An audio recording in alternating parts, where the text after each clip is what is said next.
Welcome to Make It Take It. I'm DC. I was 3-1 yesterday. I had the Brewers on that nice walk-off. My hits parlay, which I had to adjust. I'll tell you about that in a second. And I added the Tigers into the comments. My only loss was the Astros. But check out my videos, like my video, comment, let me know what you're taking today, because I'm going to give you my MLB plays today and some of the streaks that I'm following. Milo won't be with us today, maybe a couple days. He's away at sports broadcasting camp, so he's having fun up there. He'll be back with me because I'm going to go up there at some point today up in North Jersey. Streaks are getting crazy, like I've been saying. Brewers have 17 run line covers as dogs in a row. They're up against the Cubs today. I am taking that game, but I'm going to tell you about it in a second. Mets have 15 run line covers against the National League West. As I mentioned yesterday, because I was leaning Giants yesterday, trying to break up that huge streak that they have going against the NL West. They're going up against the NL West today because they're in San Diego. Astros haven't covered 10 in a row at home. I think they lost 5 straight at home.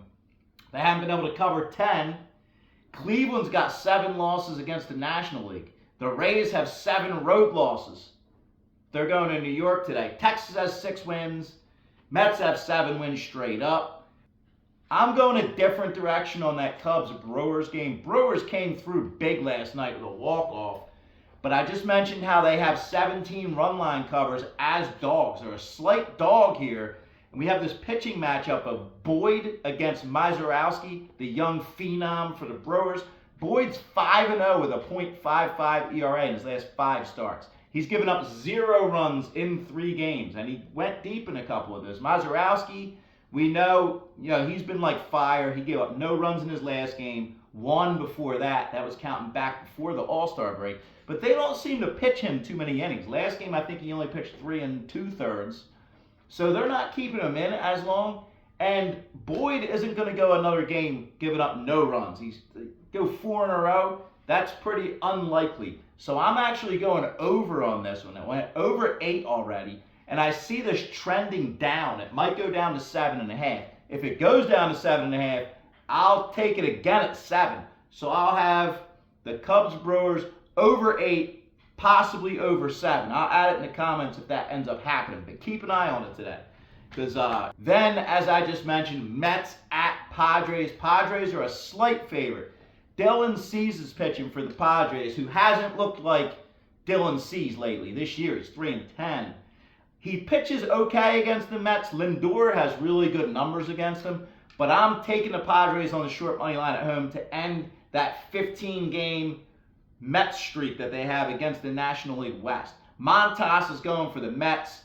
About an equal pitching matchup, I think. The way Cease has been looking anyway. But I'm going Cease on the short money line.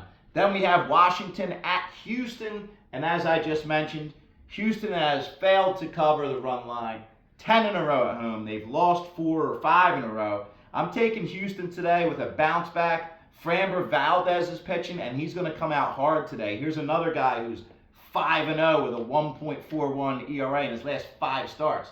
Now, he's given up some runs, but 1.41 in the last 5, and he goes deep. So I'm going to Houston today, and I'm going them on the run line and on the money line. If I add anything, I'll throw it in the comments.